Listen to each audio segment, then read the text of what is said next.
So if we looked at the leading model, it has around 20 damage curves in it, and it assumes a level of homogeneousness within the population. Being a bunch of nutcases, we thought we'd throw a bit of science at it, and we used 37,000 damage curves. So rather than the 20 that the leading model uses, we have a range of 37,000 that we will apply to every building. And we do it in a deterministic fashion by looking at the building, not a probabilistic fashion. So what happens when we do that? Our new model over predicts by about 20%, and we were very comfortable with that because we like having a buffer in there so we don't get a nasty surprise. But I would encourage those of you who are looking at outputs from models, be careful with what you're looking at. They don't always stack up quite as one would hope. Storm surge, this should not be a surprise. Throw water up a narrow channel and it goes swoosh and knocks things over. We seem to be somewhat surprised by that. This was a casino we used to insure. Well, we still insure it. It used to be a casino. That's the thing that's dangling in Biloxi.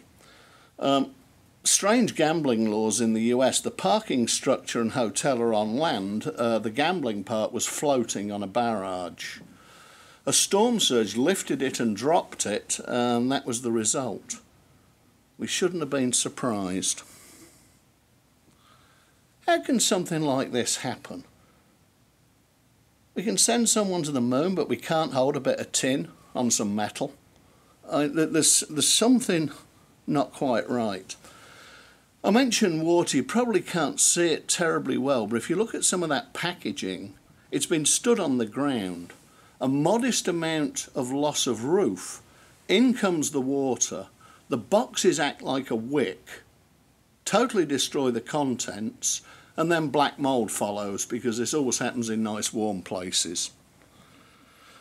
What idiot would conceive of an emergency room fed by a perfectly built funnel so that when it rains the water will rush down the road straight into the emergency room? And if any of you have been to a hospital, where are the beds? They're upstairs, aren't they? Where's all the really expensive equipment? It's all in the basement. Every hospital we build, we do this. And we never learn. It happens time and time and time again. Wouldn't you want a resilient community to have the emergency room open after a hurricane? Why couldn't you make the road just go up a little bit? Yeah, water tends not to run uphill. The solutions are really fairly easy. Flashing is the first place a roof fails. Contractors love just to drill a hole vertically. They don't have to get a ladder. Put the screw in through the side and it will stand up to pretty much anything. Put the screw in from the top and it will simply pull out. How to hold a roof on? It's a bag of nails. This is not rocket science. These are nice little washers. They're typically, about 4 inches across. There's a nice little nail in them. Oh, these aren't expensive. Why don't we insist on the appropriate number? And why can't we take this to the developing world? A bag of nails, come on, this should work as well in China as it does in Florida. There's a reason why land is cheap occasionally. And it's surprising how much cheap land is in flood zones. Why do we allow the permitting to build where we know the water is going to end up? Don't blame the US Army Corps of Engineers for lousy levees. Why did you build behind it? Go somewhere else. Bit tough if you're Dutch, I guess. But you can do things. This is a flood mitigation scheme, actually at a hospital. It's aluminum logs that can be dropped into a channel by 2 employees who do not have to be Superman. They simply drop in, they've got a rubber gasket and it will hold any flood back. On the right, how much do you give up by devoting a couple of feet of floor space so that if you do get water in the building, it doesn't soak the contents. This is not difficult stuff. How does it play out in reality? We go around making recommendations to try and help people mitigate and ameliorate loss at locations where they really haven't done a great deal.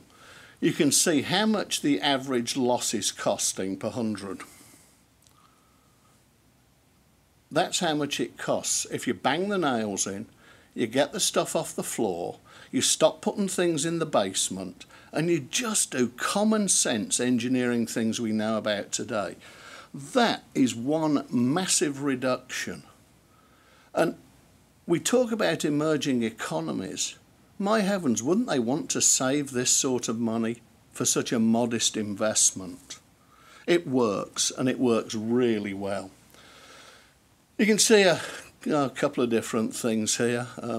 That Sears store, very, very minor damage to a loading dock. You look at the guys next door, roofless, homeless, and question, will that store ever reopen? This one's fascinating. This was a picture we took after Hurricane Andrew.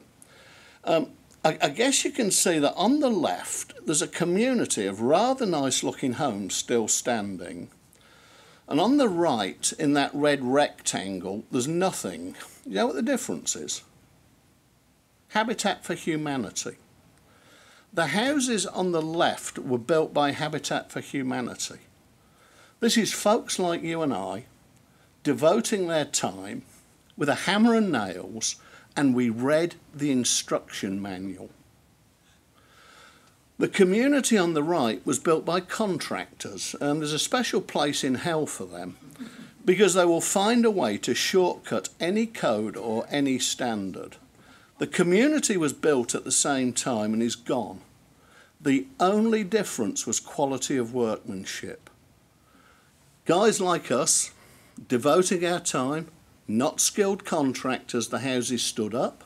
The professionals following code, there is nothing left. I think there might be a lesson there. It really takes me to codes and standards. They're a minimum. They barely scrape by. They're a consensus. There are special interests involved. There are all sorts of lobbyists out there. Why do we want to spend all this money? Well, if you want a safe community, why would you pursue the minimum? You wouldn't get in a car that was built by every low-bid contractor on the planet and hope that it held up in case you had a crash. You'd want something a little more robust. And we're going to have to embrace this if we really are going to get true resiliency. The solutions are cost-effective, they exist. I would posit that whatever the cause, the majority of these losses are preventable. The tough thing, though, is we have to make the choice to do it. It can be done. That was it. Thanks.